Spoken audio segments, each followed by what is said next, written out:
सबसे पहले तो आज एक बहुत अच्छा दिन है कि जिसमें हमने ओपीडी शुरू की है। अभी छोटे स्तर पे ओपीडी शुरू हुआ है 8 डिपार्टमेंट से, जिसमें medicine, surgery, obs gynae, IENT, paediatrics, psychiatry और डर्मेटोलॉजी हैं।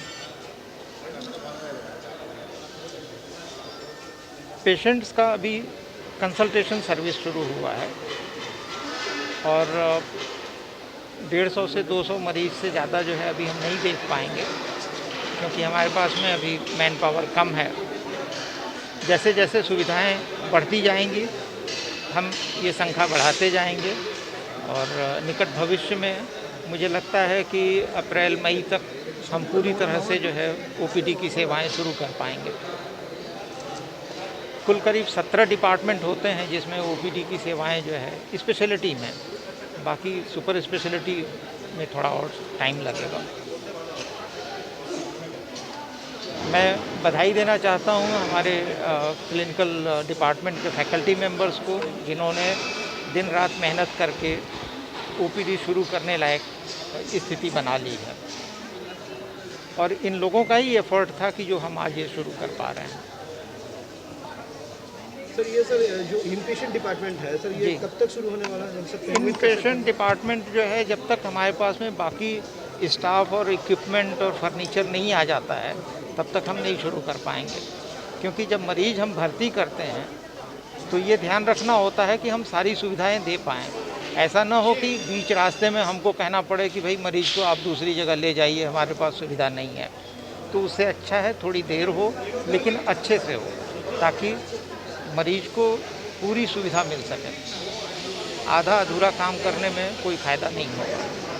सर कोई टारगेट डेडलाइन है आपके पास? कोई मतलब कब तक शुरू होना है, ऐसा कुछ मतलब कम फुल फ्लेज जो ऑपरेशन जो है?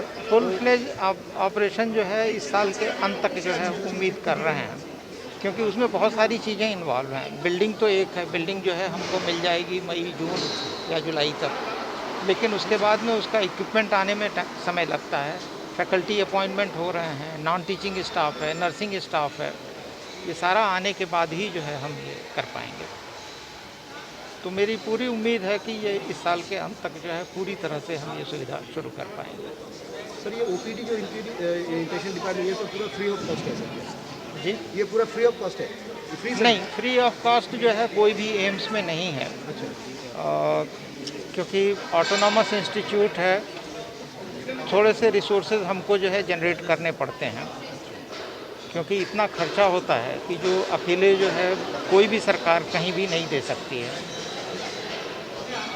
लेकिन इतना सब्सिडाइज रहेगा, इतना कम खर्चा रहेगा, क्योंकि एक भी मरीज़ को आप कहीं भी आप भर्ती कराते हैं तो पर डे जो सुविधाएं आप देख रहे हैं इसमें कितना खर्च आता है। बहुत नॉमिनल चार्जेस रहेंगे, जो भी रहेंगे वो रहेंगे, थोड़े से फ्री तो नहीं रहेंगे। कुछ हेल्पलाइन नंबर कुछ है, ऑनलाइन होगा सर? नहीं, ऑनलाइन करेंगे। ऑनलाइन करने की सबसे बड़ी सुविधा है ना कि हमारा पेशेंट कहीं से भी जो है अपने को रजिस्टर कर सकता है, उसको वेट नहीं करना पड़ेगा, फिर आते ही जो है उसका सारा काम आसानी से हो जाएगा। लेकिन इमरजेंसी तो अलग रहेगी। इमरजेंसी में तो जो है फिर वेट करने का कोई सवाल ही नहीं उठता है, वो तो कोई रजिस्टर करने का भी, जैसे ही पेशेंट को कोई ज़रूरत पड़ेगी इमरजेंसी में आएंगे और उनका तुरंत काम होगा। और एक सर लास्ट क्वेश्चन है सर, हमने सुना था कि research activities any sir confirmation regarding this?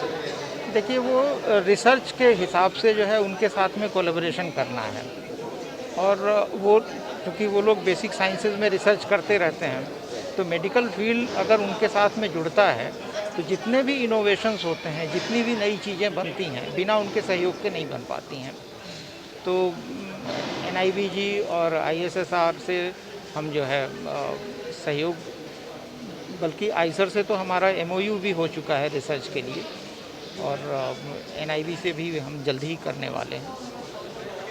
बल्कि हम तो IIT वगैरह से भी जो है जुड़ेंगे और बाहर की संस्थाओं से भी जुड़ेंगे। কি নাম আপনার? উৎপল প্রামাণিক। বলছি প্রথম পেশেন্ট আপনি yes sir. AIIMS Kalyani, yes sir. কতটা আনন্দিত, কত এক্সাইটেড আপনি? আমি খুবই আনন্দিত, মানে আমার তরফ থেকে তো আমি খুবই আনন্দিত। কি রোগের জন্য আপনি এই চিকিৎসা? আমার অ্যাকচুয়ালি পুরানা পেশেন্ট, আমি অন্য হসপিটালের, কিন্তু গ্যাসের সমস্যা বা জেনারেল ফিজিশিয়ানের কিছু সমস্যা আমার কাছে আছে। আমি এখনও ডিপার্টমেন্ট ওয়াইজ কোনো ডক্টরের কাছে দেখাইনি। জেনারেল মেডিসিনে আমি নামটা লিখিয়েছি। এবার স্যারেদের সঙ্গে কথা হয়েছে, স্যার বললেন যে যেভাবে যেইখানে যে স্পেশালিস্টের সঙ্গে দেখানো হবে সেই স্পেশালিস্টকে আমি দেখিয়ে দেবো। এইমস কল্যাণী অনেক দিন ধরে অপেক্ষা করছে সাধারণ মানুষ। স্যার স্যার স্যার সেই দিক থেকে অভিজ্ঞতার দিক থেকে একটু বলুন। অভিজ্ঞতার দিক থেকে স্যার, এখানে আমরা গেটে ডিউটি করি, তার ডিউটি ডিউরেশনে তো প্রচুর পেশেন্ট এখানে ওখানে, যেমন জেএনএম হসপিটালে আসেন, ওনারা জিজ্ঞেস করেন যে এইমসটা কবে স্টার্ট হবে। তা আমরা সেই আজকের দিনের কথাটা, মানে অ্যাকচুয়ালি নির্দিষ্ট ডেট আমাদের আগে থেকে জানা ছিল না, কিন্তু তবু যখন জানলাম 27 তারিখে, তা সবাই খুব খুশি, আমরাও খুব খুশি। চালু হলো, তা আপনি প্রথম কি আজকে এসেছেন দেখাতে? হ্যাঁ, আমি এসেছি, আমার হাজবেন্ডকে নিয়ে দেখাতে এসেছি। আচ্ছা, কোথা থেকে এসেছেন আপনি? আমি ব্যান্ডেল থেকে এসেছি। আচ্ছা, এই আজকে যে এইমস চালু হলো দেখাবেন, কি মনে হচ্ছে কতটা সুবিধা হলো? আমাদের অনেকটাই সুবিধা হলো। দিল্লির পরে কল্যাণী আমাদের ব্যান্ডেলের থেকে একদমই কাছে, তো যাতায়াত ব্যবস্থারও অনেক সুবিধা হলো। আর এত বড় একটা কেন্দ্রীয় সরকারের মানে একটা হসপিটাল, মানে সরকারি হসপিটালের মানে এত বড় একটা পাওনা, আমাদের কাছাকাছি হসপিটাল, মানে দেখাতে তো খুবই সুবিধা হচ্ছে। প্রথম দিনের অনুভূতিটা কী হবে? আমরা খুবই আনন্দিত যে ফার্স্ট ডেতে একদম রেজিস্টার হয়ে গেছি, মানে ডাক্তার দেখাতে পারবো। হ্যাঁ, পরবর্তী প্রজন্মের জন্য আরও সুবিধে। আজকে তো এইমস উদ্বোধন হলো, কি বলবেন, কতটা সুবিধা হলো আপনাদের? কোথা থেকে এসেছেন? খুব ভালো হয়েছে, আমরা এখান থেকে এসেছি 7 নম্বর থেকে। কি আপনি পেশেন্ট নাকি আপনি দেখাবেন? কতটা সুবিধা হলো আপনাদের জন্য এইমস? খুব ভালো সুবিধা হয়েছে, বাইরে গিয়ে ডাক্তার দেখানো তার থেকে এখানে ভালোই হয়েছে। এবং এখানকার যে ফেসিলিটি কি মনে হয় কতটা উপকার হবে আপনাদের? খুব ভালোই হবে।